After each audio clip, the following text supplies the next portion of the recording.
Hi అండి, welcome to my channel. ఈరోజు అయితే స్పెషల్ ఏంటంటే ఆలు మిల్ మేకర్ కర్రీ,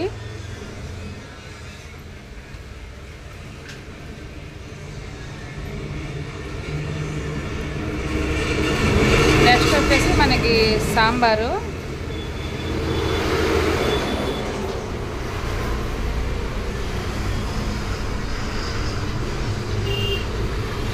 ఇది వచ్చి పప్పు టమాటా,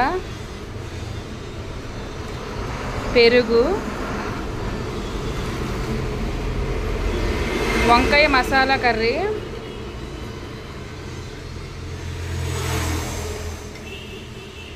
ఇది వచ్చి స్వీటు, ఇవి వచ్చి వడియాలు, ఇది వచ్చి పుదీనా టమాటా చట్నీ, ఇంకా రైస్. ఈరోజు శ్రీ మాతా క్యాటరింగ్ హోటల్లో ఈరోజు ఇవి వెరైటీ.